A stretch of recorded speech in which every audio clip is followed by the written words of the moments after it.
Pensaba continuar con el tema de la unidad en la iglesia que empezamos a ver en Efesios 4, pero en estos días estuve leyendo acerca de la disciplina y decidí cambiar de opinión. Vamos a ver algunos textos que nos hablan de este tema. Vamos a ver 3 textos, 2 en Mateo y 1 en Juan. Primero, Mateo 16.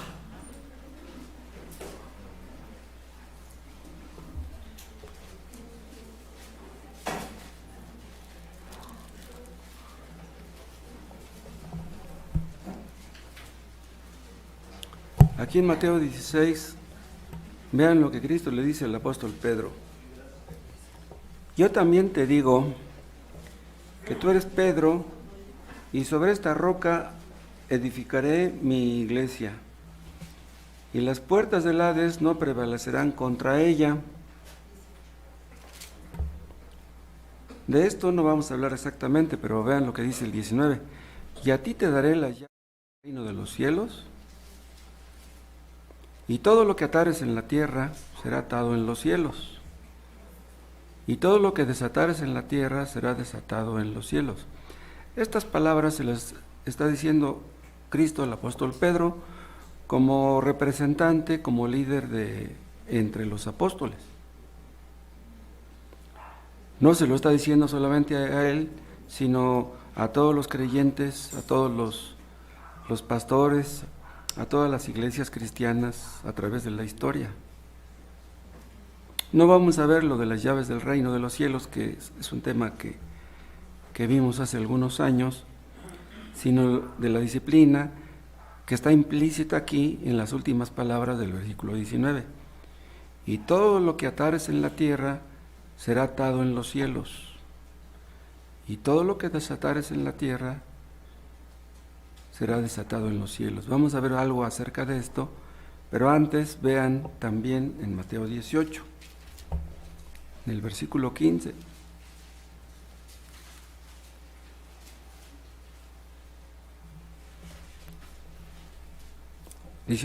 Por tanto, si tu hermano peca contra ti, ve y repréndele estando tú y él solos. Si te oyere, has ganado a tu hermano. Estas cosas las hemos visto en diferentes ocasiones.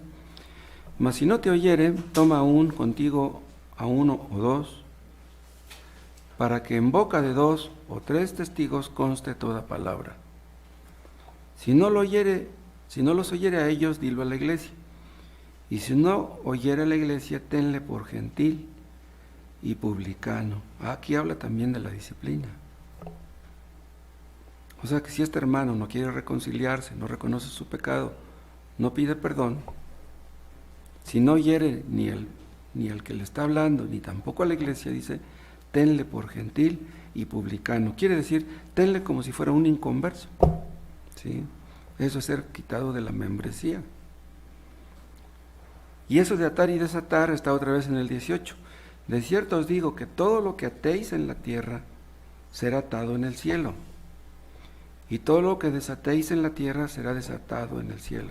O sea, la disciplina que ustedes ejerzan en la tierra será ratificada en el cielo. Vean ustedes la autoridad que Cristo ha dado a su iglesia. La disciplina que nosotros ejerzamos en el nombre de Cristo será ratificada en el cielo. Qué terrible es esto. Vean otro texto todavía en Juan, en el capítulo 20.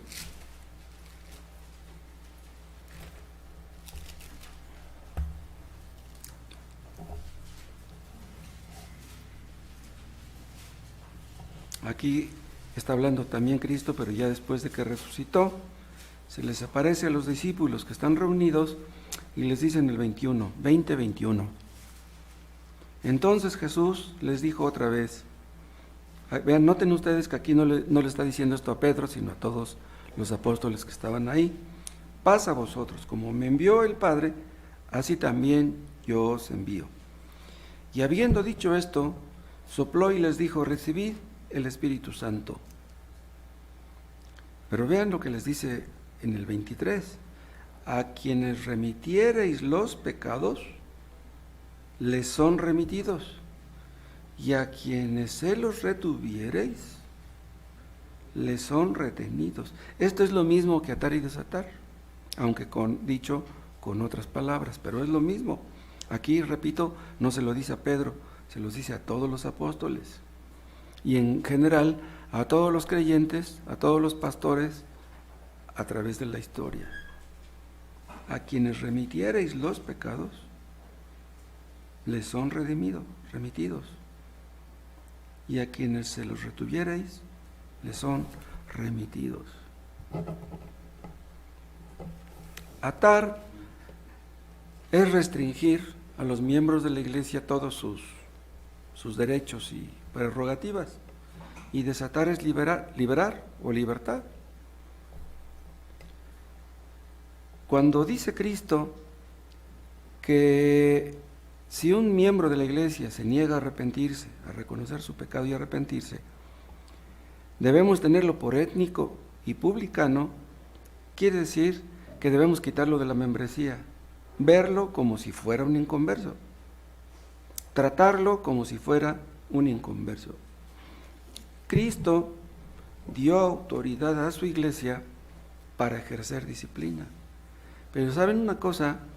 La disciplina no nos gusta. O tal vez nos guste disciplinar a otros, pero que nos disciplinen a nosotros, eso es muy diferente. El texto que estamos viendo aquí en Mateo 20 no significa que la iglesia tenga el poder de perdonar pecados, porque así lo han entendido algunos. Dice en el versículo 23, a quienes remitiereis los pecados, les son remitidos. Es algo parecido a que si dijera, a quienes les perdonareis los pecados, les serán perdonados. El sacerdote católico, cuando confiesa a una persona, le dice, yo te perdono. O sea, ellos entienden este versículo como que los sacerdotes tienen la capacidad o la autoridad de perdonar pecados, pero sabemos que ellos están interpretando mal el texto. Porque ni ellos tienen el poder, la autoridad de perdonar pecados, ni nosotros tampoco. Nosotros podemos perdonar los pecados que un hermano cometa contra nosotros, pero en el ámbito horizontal. O sea, tú me ofendiste a mí, me pides disculpas, yo te perdono a ti.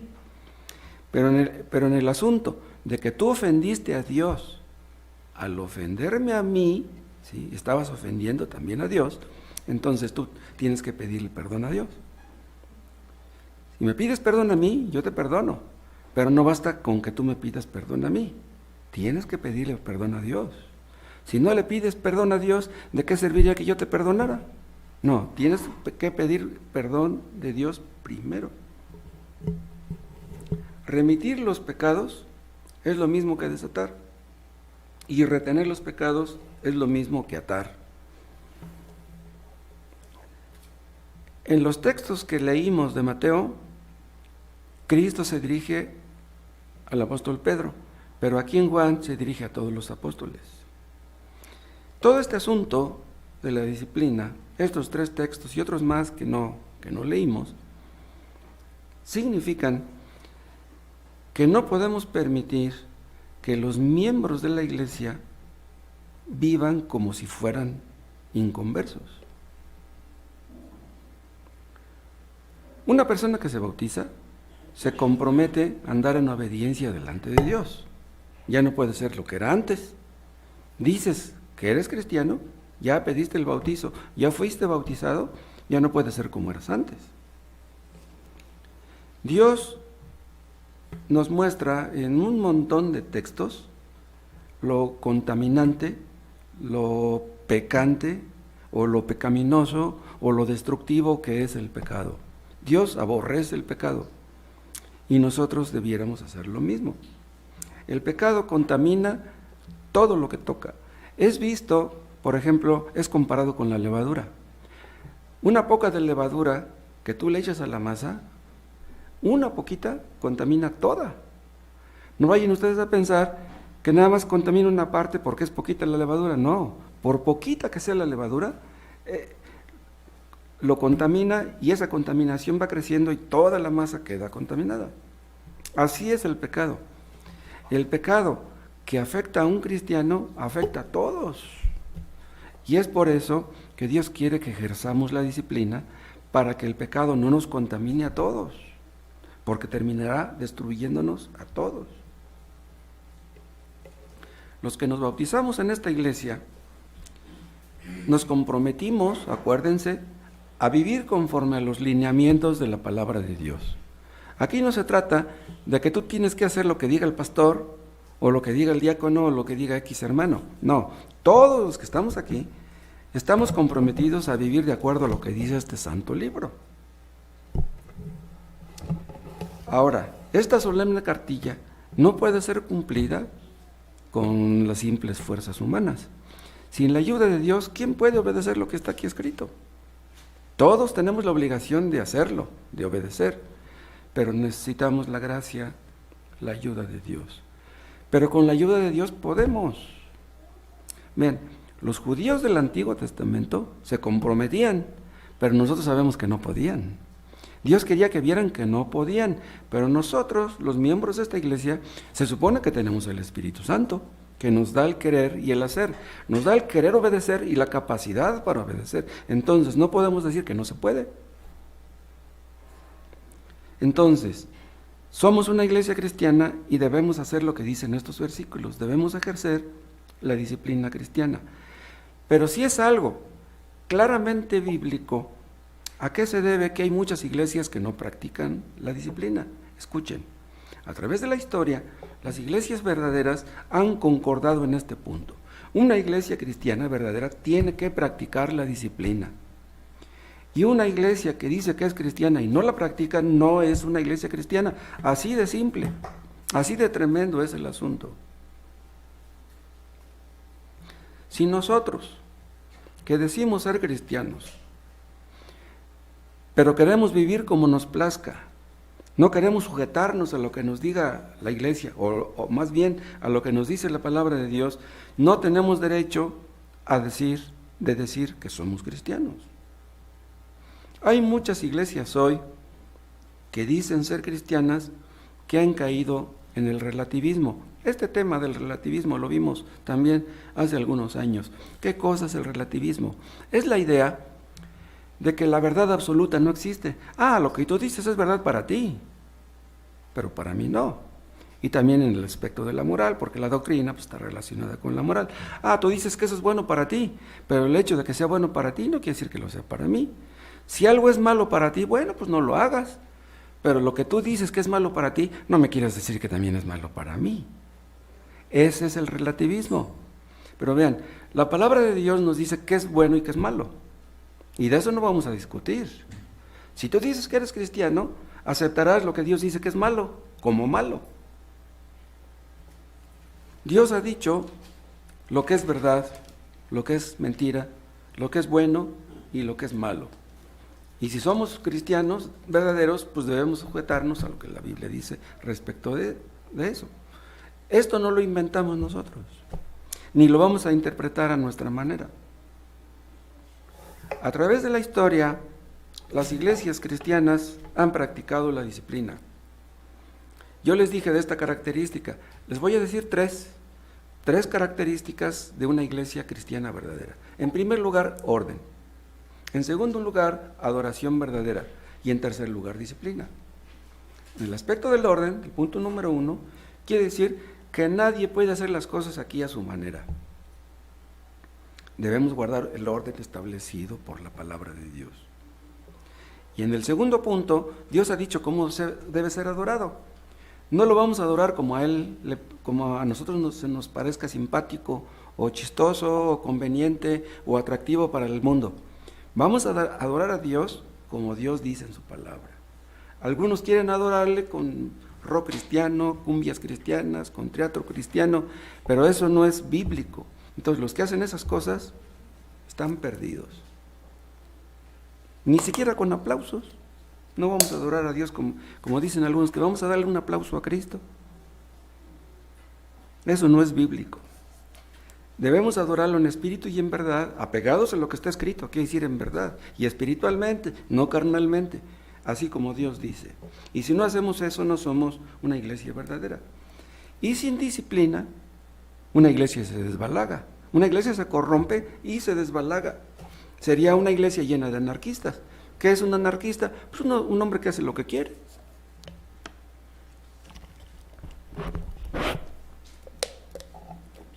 Si somos una iglesia anarquista, pues entonces ya no somos una iglesia. Una iglesia que quiere hacer las cosas a su manera y no sujetarse a lo que está escrito, pierde su candelero. ¿Qué quiere decir esto? Que deja de dar luz. Entonces se convierte en tinieblas, igual que todas las que le circundan. No sé si ustedes sepan que hace muchos años, en algunos países de Europa, en algunos lugares de Estados Unidos, las iglesias cristianas tenían días de disciplina. En esos días de disciplina, ¿saben qué hacían los hermanos? Se reunían para solucionar problemas que afectaban la comunión fraternal. O sea, se reunían para que no hubiera entre ellos cabos sueltos, que no hubiera entre ellos ningún resentimiento, ningún rencor. Es que sin darnos cuenta, hermanos, podemos llegar a caer en eso. Entonces debemos aclarar todo, que no haya entre nosotros ningún problema que impida la unidad, el amor, la comunión, que nos impida ser útiles a nuestros semejantes. En esas reuniones amonestaban a los miembros rebeldes, reprendían a los obstinados, y si era necesario, porque alguno se negara a ser amonestado, entonces lo excluían de la membresía de la iglesia. O sea, los miembros de aquellas iglesias tenían que rendirles cuentas a Dios, sí, todos los creyentes tenemos que rendirle cuentas a Dios, pero no nada más a Dios. También tenemos que rendirles cuentas a nuestros hermanos. Formamos parte de un mismo cuerpo. Un desobediente afecta a los demás. Entonces no podemos decir, no me digas nada. Yo tengo que rendirle cuentas a Dios, ¿y tú qué tienes que decirme? No. Los que se bautizan se comprometen también a rendirle cuentas a los hermanos. La disciplina se aplicaba en cuestiones doctrinales y en cuestiones de conducta. O sea, en cuestiones doctrinales, porque hay personas que de repente empiezan a leer libros que les empiezan a meter ideas contrarias a las escrituras, que les parecen razonables, pero que después quieren hablar de ellas aquí. ¿Qué te pasa? Entonces tenemos que aclarar esas cosas. No, eso que estás diciendo pone en duda tu cristianismo. Si tú estás creyendo lo que dice ese libro, que es contrario a lo que la palabra de Dios dice, mucho cuidado. Hace algunos años expulsamos de esta iglesia a un joven que era maestro de la escuela dominical, pero que de repente se le soltó decir en pláticas con alguien que había leído el libro del caballo de Troya, de un tal Benítez, un español, y decía, ese libro dice la verdad más claramente que la Biblia. Dice, me encanta ese libro. Entonces digo, ¿qué? Entonces le vas a enseñar a nuestros niños en la escuela dominical a que lean el caballo de Troya. No, pues le dijimos, ¿sabes qué? Tú ya no puedes ser maestro de escuela dominical en esta iglesia. Y le dio tanto coraje que se fue. Y no solamente se fue él, sino se llevó a toda su familia, tíos, primos y quién sabe cuántos más.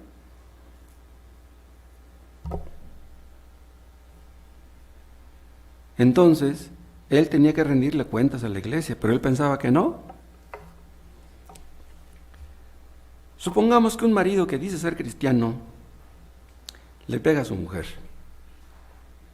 y ella lo acusa y lo amonestamos. ¿Será posible que este hermano nos diga, no, ustedes no tienen por qué amonestarme? Si yo le pegué a mi mujer, yo lo voy a solucionar con ella y ustedes no se metan. No se puede. Tienes que rendirle cuentas a la iglesia también. ¿Cómo es que dices que eres cristiano y le pegaste a tu esposa? O en el caso contrario también, porque también hay mujeres que le pegan a su marido, ¿no?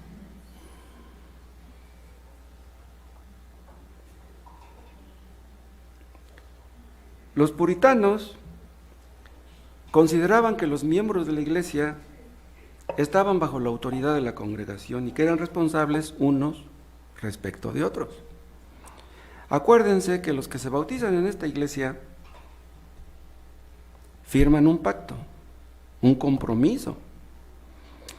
Y en el momento que firman, se están comprometiendo a aceptar la amonestación en caso necesario. Y si se les amonesta, pero siguen en las mismas, o sea, reinciden en lo que están haciendo mal, pues serán excluidos de la membresía. Entonces, primero luz amarilla, ya después la luz roja. Pero muchas iglesias que dicen ser cristianas, incluso aunque sus mismos estatutos lo digan, se han negado a confrontar a los miembros que andan en pecado. ¿Saben por qué? Para no meterse en problemas.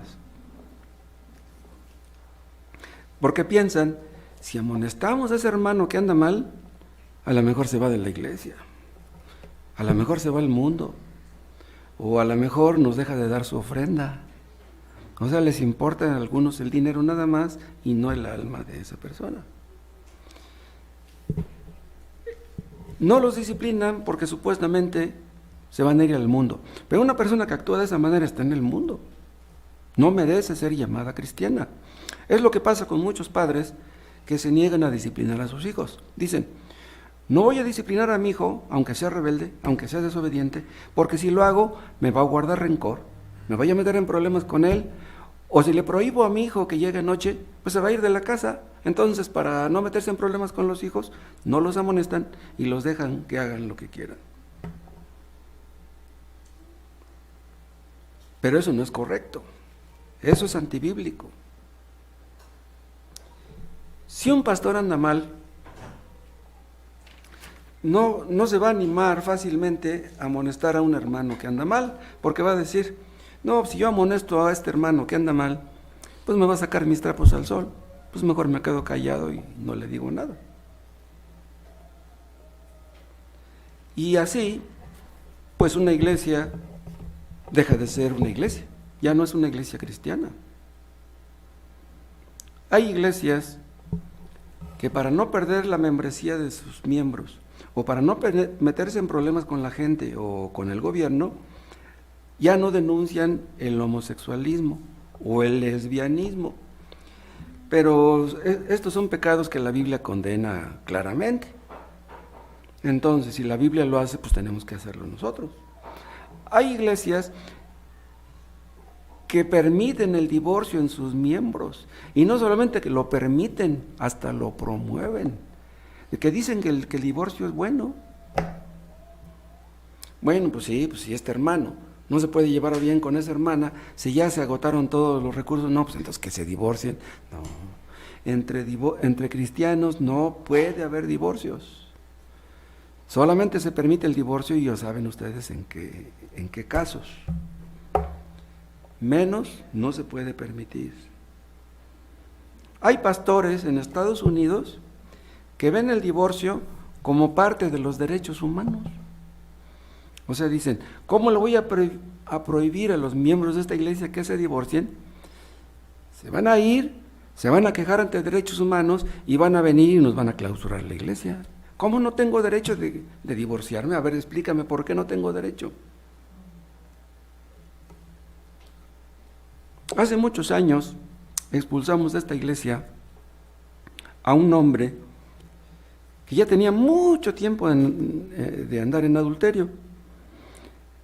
Tanto tiempo anduvo que se enredó con una mujer, tuvo un hijo, y ya después de que tuvo el hijo, la esposa lo denunció ante nosotros. Entonces lo quitamos de la membresía.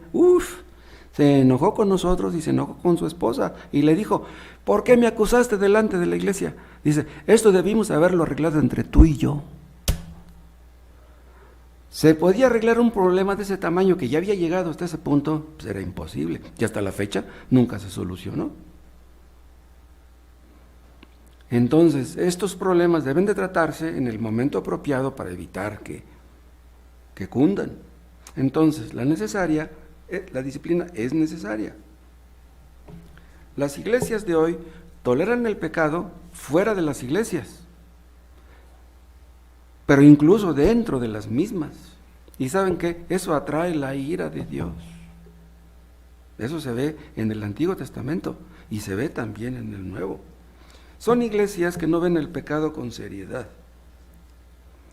Una iglesia no puede permanecer en pie si se hace de la vista gorda respecto del pecado de alguno de sus miembros.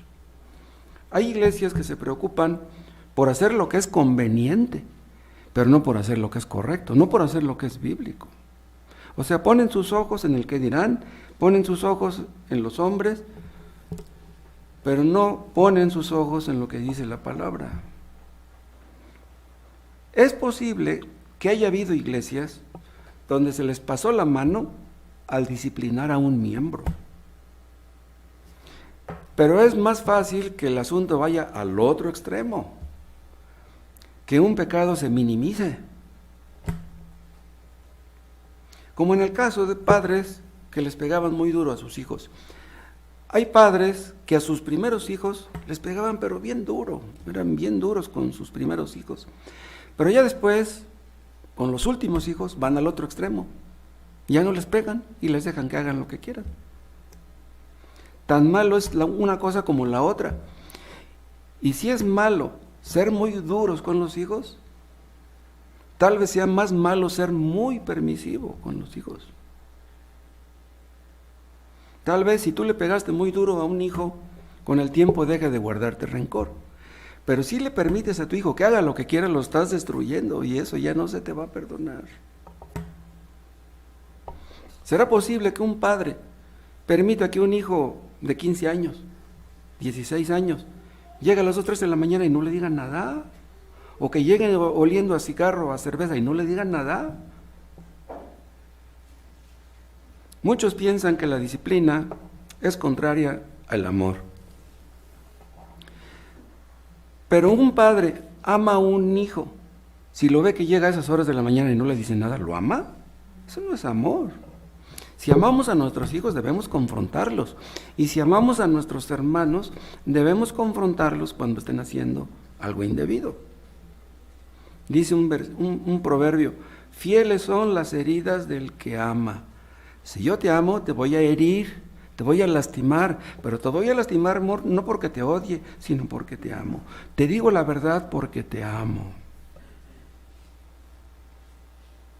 Los creyentes debemos amarnos unos a otros. Hay muchas formas, ¿no?, de demostrarnos ese amor.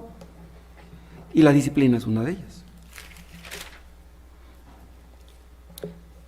Si nosotros disciplinamos a un hermano que tiene que ser disciplinado y lo hacemos como Dios dice y en obediencia a su palabra, ya vimos que Dios ratifica en el cielo esa disciplina.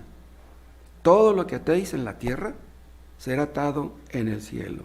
Pero vean, esa ratificación depende de que actuemos en obediencia a su palabra. Pero qué terrible es esto. Qué terrible es que Dios en el cielo ratifique lo que la iglesia hace aquí en la tierra.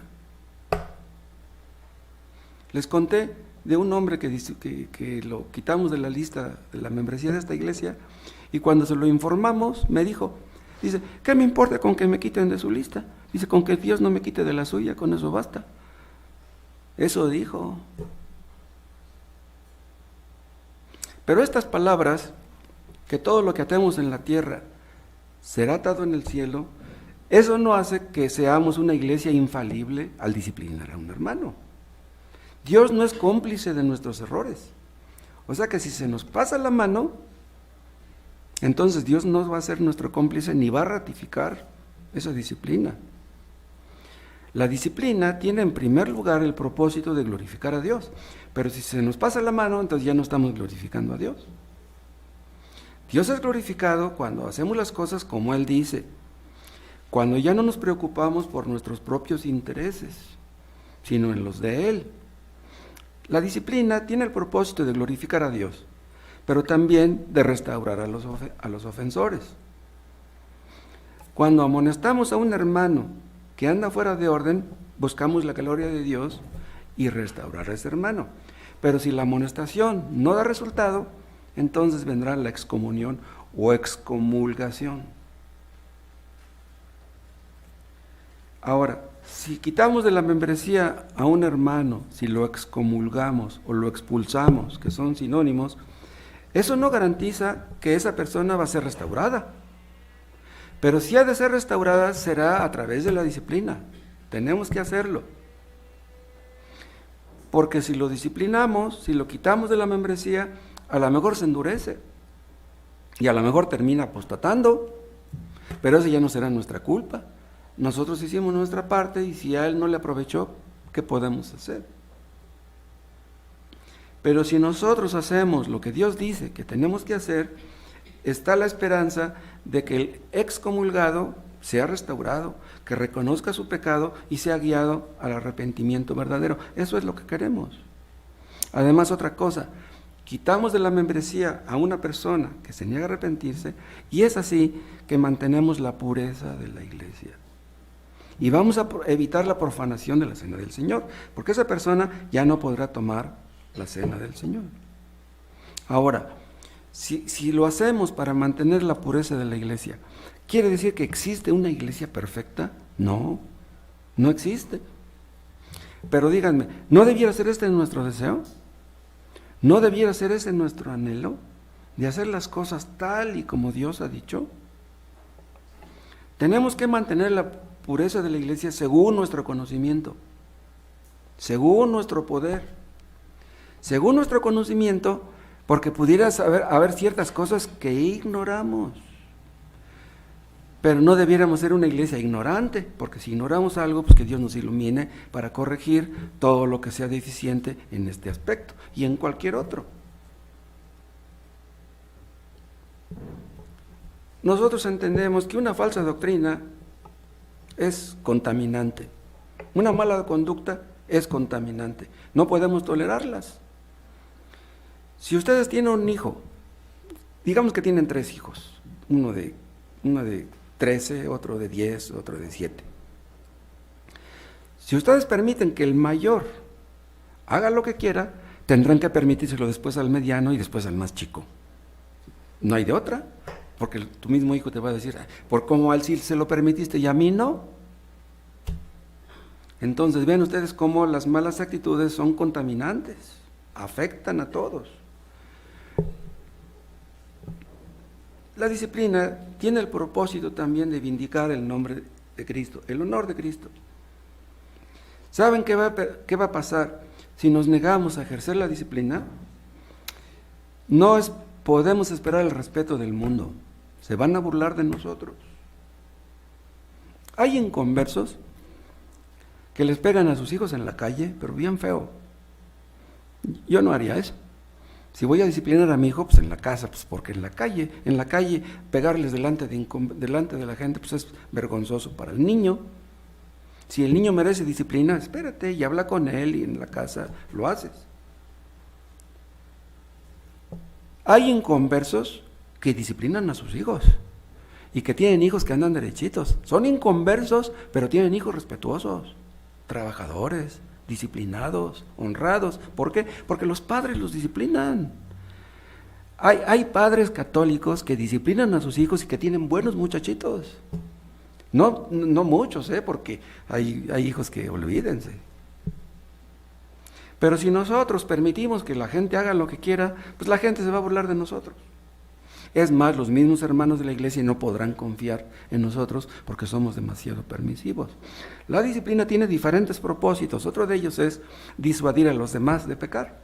O sea, si disciplinamos a uno, otro va a decir, caray, entonces lo que le pasó a él me puede pasar a mí si yo hago lo mismo. Entonces eso producirá una especie de espíritu de temor en todos y nos ayudará a apartarnos del pecado y a no minimizar el pecado.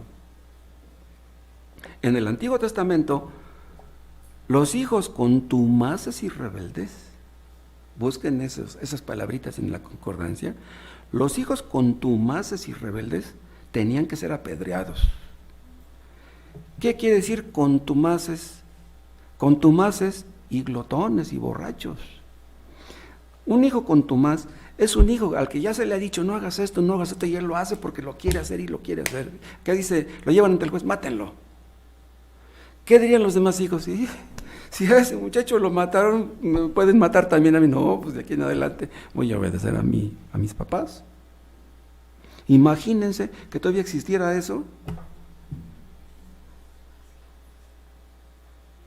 Dios quería producir temor en la gente. Entonces la disciplina ahora tiene el mismo propósito.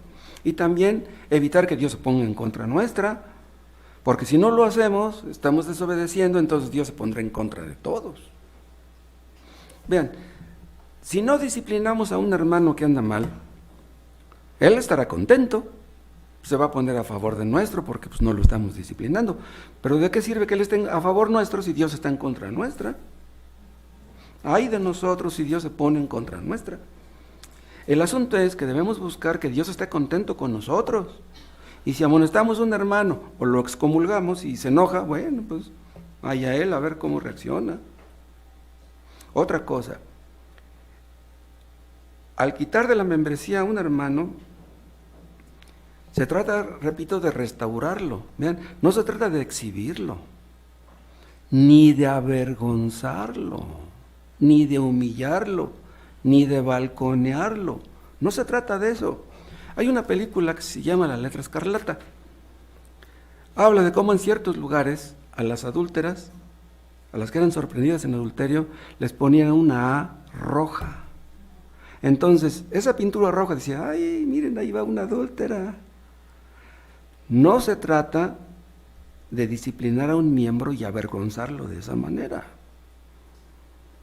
Entonces, ¿cómo debemos tratar a los excomulgados, a los que ya han sido quitados de la membresía? Vean, ser quitados de la membresía es lo peor que le puede pasar a un cristiano. Es lo peor que nos puede suceder. Algo peor que eso no puede haber. O sea, si a mí me expulsan, ya me noquearon. Y si los hermanos no me dejan de hablar después de eso, ¿eso ya qué? Ya me destruyeron con eso, ya me afectaron. Ya me humillaron con eso, ya que me dejen de hablar, ¿ya qué? Pertenecer a la iglesia de Cristo, a la iglesia visible de Cristo, a una iglesia local, es el más grande privilegio que puede tener un creyente. Qué terrible sería que me quitaran esa bendición a mí.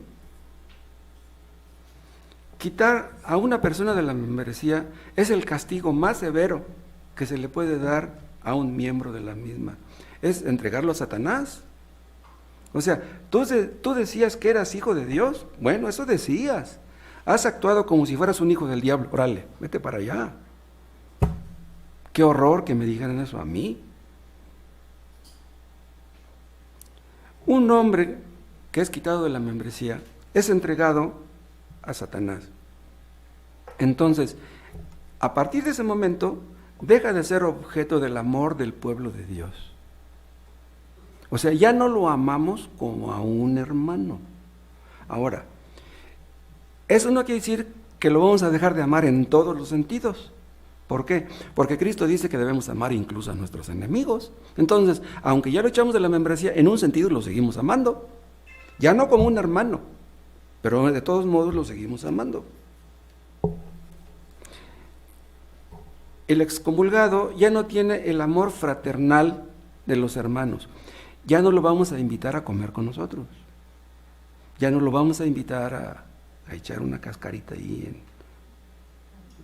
cuando juegan fútbol. Si van ustedes a tener un cumpleaños de algún miembro de la familia, ya no lo van a invitar a comer del pastel. ¿Sí? Ahora, a un expulsado no lo vamos a tratar como a un hermano. Pero eso no significa que no sea nuestro hermano. ¿Me explico? Vean un texto en 2 a Tesalonicenses, capítulo 3.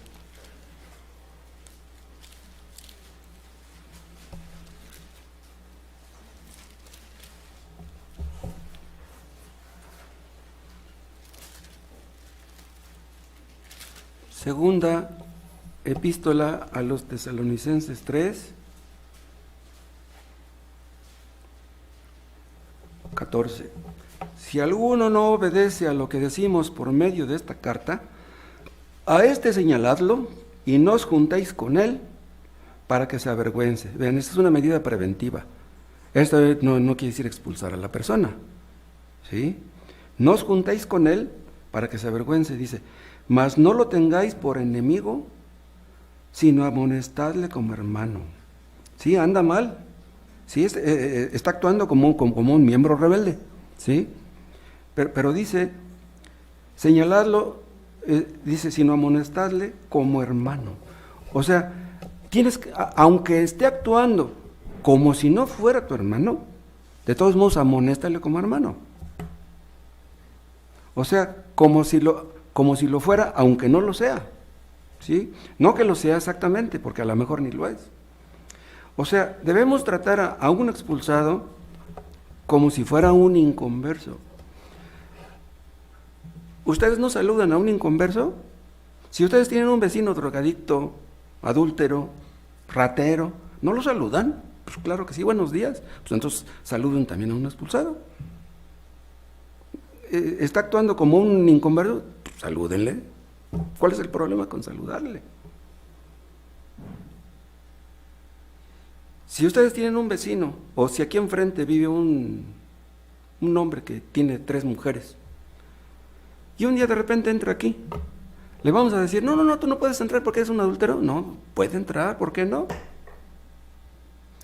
¿Saben ustedes que los judíos en el templo de Jerusalén tenían porteros? Y esos porteros estaban encargados de vigilar que no entraran extranjeros. Los que entraban en el templo eran puros judíos, no podía entrar ningún extranjero. Entonces, quiere decir esto, traduciéndolo a esta época, que debemos poner porteros en la puerta para impedir que entren los inconversos. Claro que no. Lo que significa es que no debemos permitir que un inconverso entre en la membresía de la iglesia. Puede entrar a la reunión, pero no en la membresía. No debemos admitir en la membresía de esta iglesia a personas que no den muestras, evidencias claras de que han sido convertidas. Hemos cometido ese error. Hemos bautizado a personas que no debimos haber bautizado. Después nos dimos cuenta.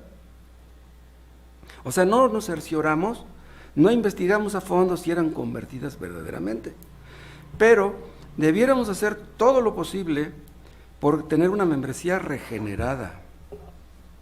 Una membresía que se compone de personas que han nacido de nuevo, que realmente ya se arrepintieron de sus pecados y que han confiado en Cristo para salvación.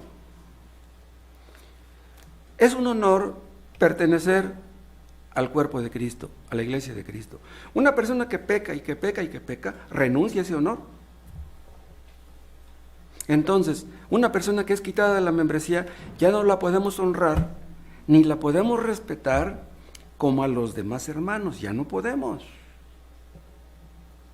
O sea, a un expulsado debemos tratarlo de modo que él entienda que ya no lo consideramos como dignos de nuestro amor, ¿sí? Para que se avergüencen, como dice el apóstol Pablo. Un hermano en Cristo, un hermano que goza de todos sus derechos y privilegios, puede tener muchos defectos, porque pues todos los tenemos. Bueno, pues un hermano, por muchos defectos que tenga, merece nuestro amor, nuestra aceptación. Pero el expulsado pierde ese honor y esa aceptación. Pero eso no quiere decir que deseamos su mal, no, deseamos su bien. Si excomulgamos a alguien es porque deseamos su bien. Queremos que su espíritu sea salvo en el día del Señor, entregado al tal a Satanás para destrucción de la carne, y que su espíritu sea salvo en el día del Señor. Queremos que sea salvo. Si Cristian no fue salvo antes, que lo sea ahora. Recordemos, hermanos, que Dios ama a sus enemigos, que hace salir su sol sobre justos e injustos. Ama a sus enemigos, pero a su pueblo le ama con un amor especial, con un amor de complacencia. Entonces, debemos amar a los expulsados, pero no con un amor de complacencia. ¿Sí? Hola, buenos días, los saludamos al expulsado. ¿Qué tal? Buenos días. Y ahí, eso es todo. Pueden decirle, estoy orando por ti. En días pasados, Cristian se me acercó y me dijo, tengo una duda, dice, quiero hacerle una pregunta. ¿Puedo pedirle a algún hermano que ore por mí? Le digo, claro que sí, le digo, puedes hacerlo. pídeles que oren por ti. No solamente debemos orar por él, no solamente podemos orar por él, debemos orar por él. No podemos decir que su pecado haya sido imperdonable. Se nos ordena apartarnos de los que dicen ser cristianos, pero que andan desordenadamente. No juntarnos con ellos, no comer con ellos. Pero eso no quiere decir que debemos dejarles de hablar. O sea, debemos hacerles ver que no estuvo bien que hicieran lo que hicieron, pero que no crean que los vemos como enemigos. Ni los invitaremos a comer, y si ellos nos invitan, tampoco vamos a ir. Hay algunos que esa frase que dice con el tal ni aún comáis, se refiere a que no comáis con ellos la cena del Señor, pero ellos se equivocan, no se refiere a eso, se refiere a no comer la comida común en la casa.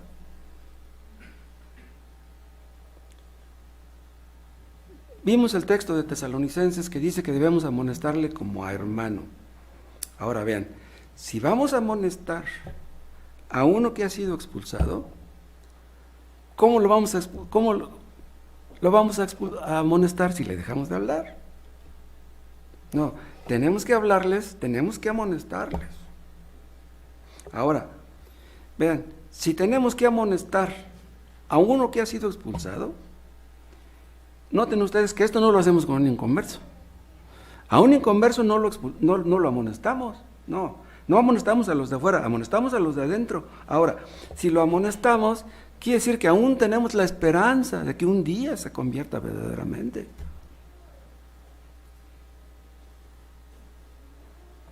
Tuvimos una buena relación con el expulsado, tuvimos comunión con él, y algo queda.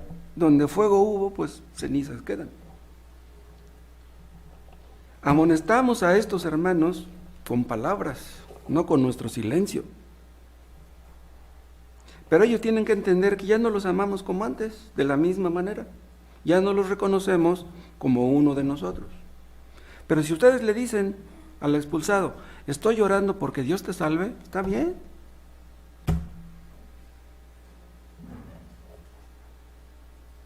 Se nos dice que con estos ni aún comáis, pero esto no se nos dice acerca de los inconversos. Imagínense que Dios nos prohibiera comer con los inconversos, pues yo no podría comer con mi hijo David, pues mi hijo David es inconverso, no podría comer con Eli. Los inconversos merecen ser tratados con desprecio, pero vean, aún así, podemos saludarlos. Pero eso de tratarlos con desprecio no se aplica a los que nunca han pretendido ser cristianos. O sea, quiere decir que el pecado de un excomulgado es más grave delante de Dios que el que cometen los inconversos, porque estos conocen la palabra y aquellos no.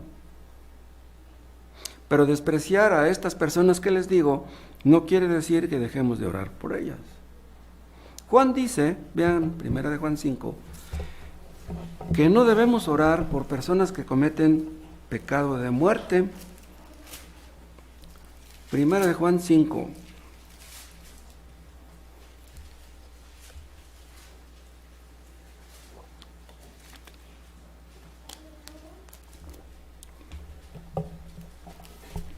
Primera de Juan 5, 16.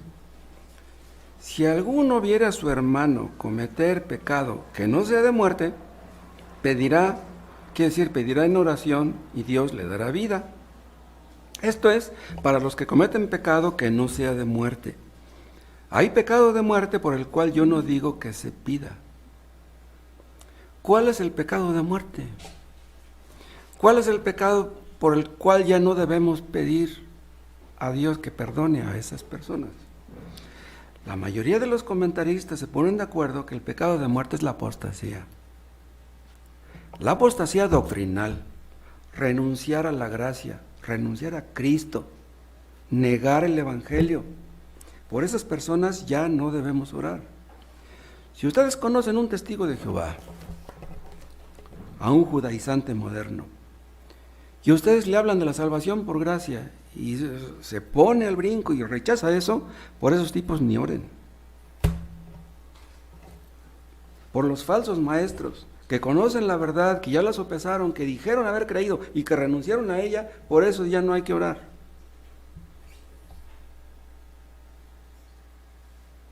Ahora, vean ustedes en qué contexto está diciendo Juan estas palabras. Vean, dice, si alguno viere a su hermano cometer pecado, dice que no sea de muerte pedirá. Vean, está hablando de la oración, pero vean ustedes lo que dice el 5:14. Y esta es la confianza que tenemos en Él, que si pedimos alguna cosa conforme a su voluntad, Él nos oye. Y si sabemos que Él nos oye en cualquier cosa que pidamos, sabemos que tenemos las peticiones que le hayamos hecho. ¿Ven ustedes el poder de la oración? Dios puede salvar a una persona que haya caído una vez en pecado y otra y otra. ¡Wow! Es increíble esto. Es increíble esto. Dice el 17, toda injusticia es pecado, pero hay pecado no de muerte. Sabemos que todo aquel que ha nacido de Dios no practica el pecado. Esto ya lo dijo antes en el capítulo 3. Todo aquel que ha nacido de Dios no practica el pecado, pero eso no quiere decir que no peque. Simplemente quiere decir que ya no vive en pecado como antes. Pues aquel que fue engendrado por Dios le guarda y el maligno no le toca. Vean, no le toca en el sentido de destruirlo definitivamente. Un creyente puede caer en cualquier pecado, pero un creyente verdadero no caerá en la apostasía. ¿Escucharon eso? Un creyente verdadero nunca caerá en la apostasía. Vean el rey David. Lo que hizo el rey David fue terrible. No solamente fue adulterio, fue complicidad, fue el autor intelectual de la muerte de Urías Eteo. Así de sencillo. Vean cómo un pecado se conectó con el otro. Pues aún así Dios tuvo misericordia de David. Él sabía que merecía la muerte, pero Dios tuvo misericordia de él. Aquí Juan, en el contexto, está dando a entender que cualquier cristiano puede caer en pecado, cualquier cristiano puede caer en tentación. Pecados de pensamiento, de palabra y de obra. Hay muchas clases de pecados, pecados de omisión, pecados de comisión. Si no pecamos de una manera, pues pecamos de otra. Y dice aquí pues, Juan, que si oramos por un hermano, Dios le dará vida. Vean cómo dice. 16, si alguno viera a su hermano cometer pecado que no sea de muerte, pedirá y Dios le dará vida. ¿Qué quiere decir Dios le dará vida? Le dará consuelo, le dará paz. Un cristiano verdadero cuando peca se siente miserable. ¿Cómo se sentía David cuando pecó? Dice que le dolían todos sus huesos, que no podía ni dormir. Fueron mis lágrimas y mi pan de día y de noche. O sea que se le iba el hambre y nomás lo que se tragaba era sus lágrimas. O sea, se sentía tan mal por lo que había hecho. Un cristiano verdadero se siente mal. Esa es la característica, una de ellas, de los cristianos verdaderos. Un cristiano verdadero, si pasa mucho tiempo, puede caer en la tristeza y en la desesperación. Acuérdense ustedes que Natán fue a buscar a David más o menos un año después de que cayó en adulterio. Un año después, porque ya para esas fechas el niño ya había nacido. El recuerdo de su pecado no le dejaba ni dormir.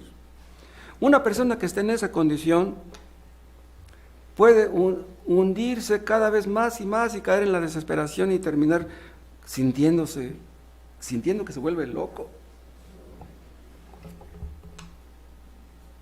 Un cristiano que está en esa situación puede caer en la tentación de llegar a pensar que él está bien y que los hermanos están mal. Pero imagínense que uno que dice ser cristiano llegara a esa conclusión. No, estos quieren hacerme sentir mal. No, yo estoy bien, los que están mal son ellos. Piensa que soy un hipócrita, se equivocan, los hipócritas son ellos. En lugar de juzgarme a mí, deberían de juzgarse ellos. Vean, ¿qué pasa con una persona así? Que ya está cayendo en la apostasía. Una persona que se encuentra en esa condición, está en una condición muy peligrosa.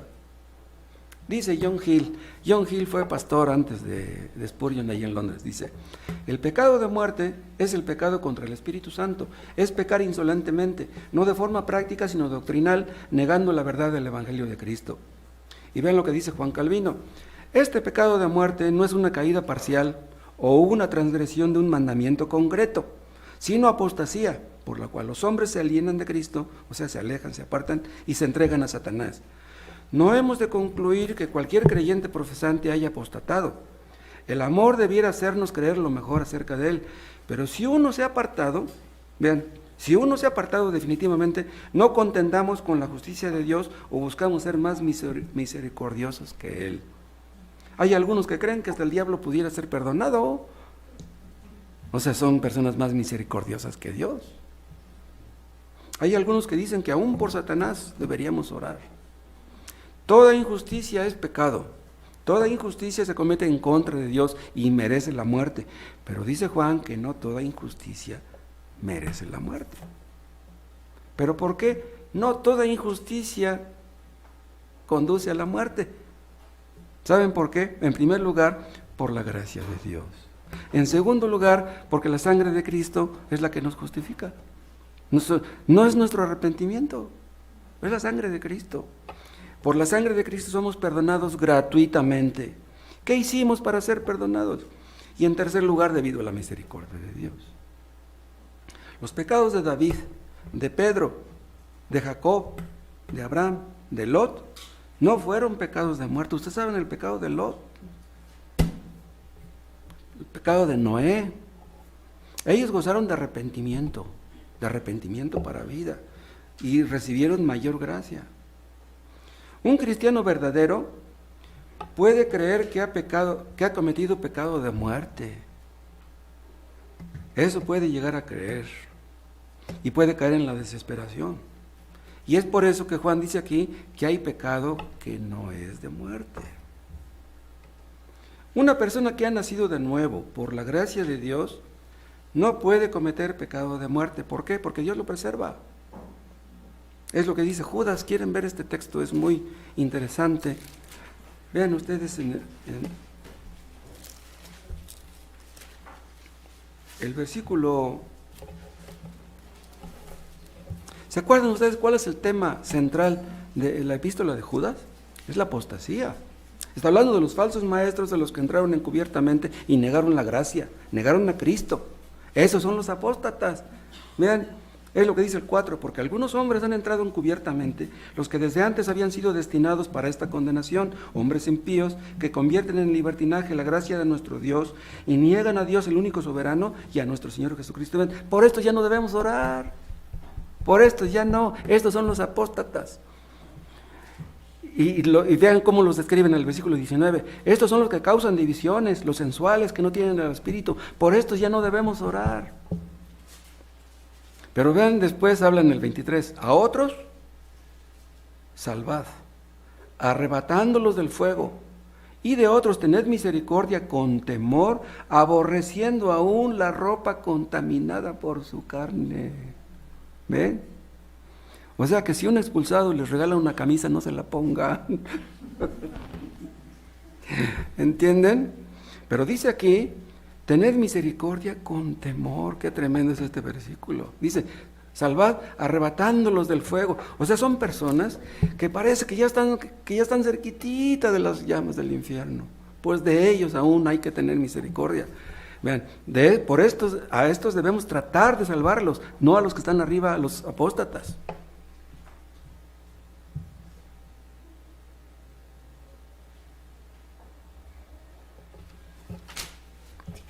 Pero vean lo que dice el 24, leímos el 23, ¿no? Dice, y aquel que es poderoso para guardaros sin caída. Vean, ¿quién es el que es poderoso para guardarnos sin caída? Es Dios. Pero aquí no quiere decir que Dios nos va a guardar sin caer en pecado, porque pues siempre caeremos de una manera o de otra. No, aquí se refiere que Dios es poderoso para guardarnos sin caída definitiva. O sea, Dios es poderoso para guardarnos incluso de la apostasía. Imagínense que Dios dijera, yo los voy a librar de cualquier pecado, menos de ese. No, Dios nos libra de todos. Es por eso que una persona que ha nacido de nuevo no puede terminar en la apostasía. Un hijo de Dios no puede dejar de ser un hijo de Dios.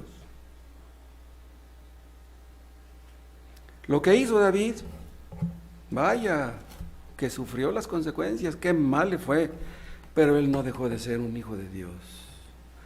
Los apóstatas terminan negando a Cristo. No vemos eso en Cristian. No vemos que Cristian esté negando a Cristo.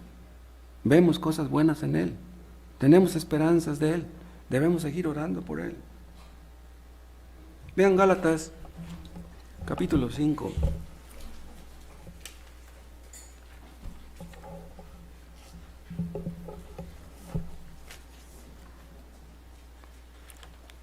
Gálatas 5. Estad pues firmes en la libertad con que Cristo nos hizo libres, y no estéis otra vez sujetos al yugo de esclavitud. Les dice esto Pablo porque los gálatas estaban siendo inquietados por los judaizantes, ¿se acuerdan? No, dice, ustedes deben estar firmes en la gracia. Cristo ya nos libertó. No, ustedes olvídense de la circuncisión, olvídense de la ley. No van a estar sujetos otra vez al yugo de esclavitud.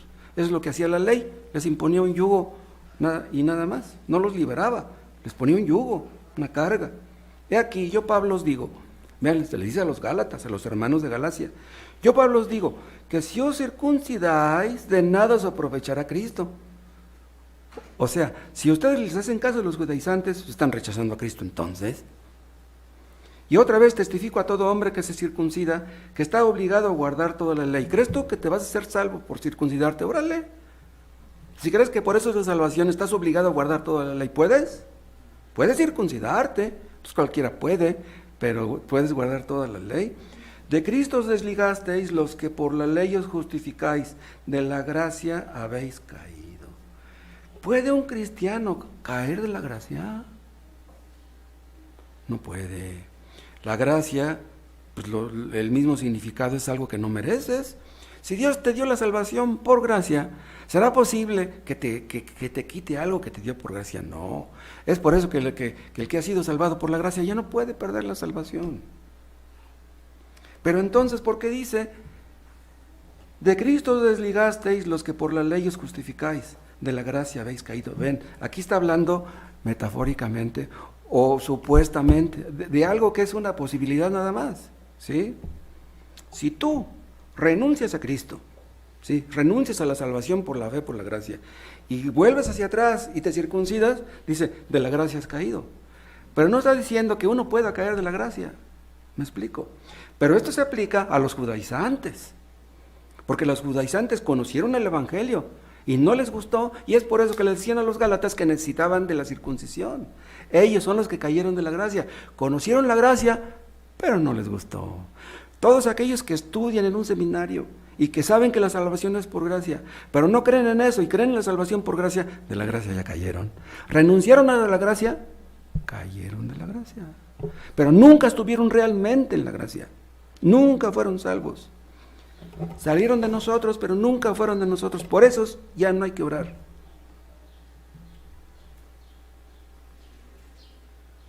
Los judaizantes enseñaban que la salvación viene por medio de una mezcla de la fe y de las obras. No, o sea, ellos dicen, Dios te da la fe, tú debes de poner las obras. Y ya Cristo hizo su parte, ahora tú debes de poner la tuya. Esa es una mezcla de fe y obras. Esa es una negación del evangelio, de la gracia de Dios. Ese no es el evangelio. Todas las religiones falsas, todas las sectas, enseñan una salvación que es una mezcla de fe y de obras. Nosotros creemos que somos salvos por la fe sola, por la fe en Cristo. ¿Tienes fe en Cristo verdaderamente? Vendrán las obras, ¿sí? Tendrás que demostrarlo con tus obras. Pero no creemos en una salvación que es una mezcla de fe y de obras. No, son dos cosas diferentes. Los que niegan a Cristo, los que niegan el evangelio, los que niegan la salvación por gracia, los que quieren salvarse por sus obras, han caído de la gracia. Nosotros no estamos bien seguros si Cristian nació de nuevo alguna vez. No estamos seguros. Pero a partir de ahora podremos verlo. A partir de ahora viene lo bueno. Si oramos por él, eso no garantiza que se va a ablandar. Tal vez endurezca más y más. ¿Quién sabe en qué pueda topar esto?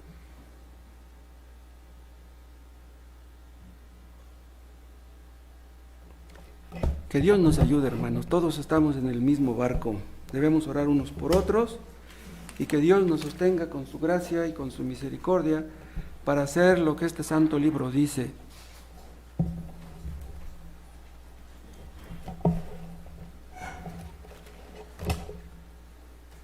Quería agregar esto. Ejercemos la disciplina y de esa forma estamos haciendo lo que dice un texto de que el juicio comienza por la casa de Dios. Nos juzgamos aquí entre nosotros, nos amonestamos, hermano, estás mal. O sea, en ese sentido nos estamos juzgando. No juzgamos a los de afuera, nos juzgamos a los de adentro. El juicio comienza por la casa de Dios. Somos juzgados aquí para no ser juzgados allá. Dios no juzga a los inconversos. Vean, los que no son convertidos, los que no son cristianos, Dios los deja que hagan lo que quieran. ¿Quieres pecar? Peca. Al sacerdote católico no le importa si los católicos andan de borrachos, de mujeriegos, de adúlteros, de drogadictos. Al sacerdote no le importa. Lo que importa es que dejen la limosna. Vive como quieras.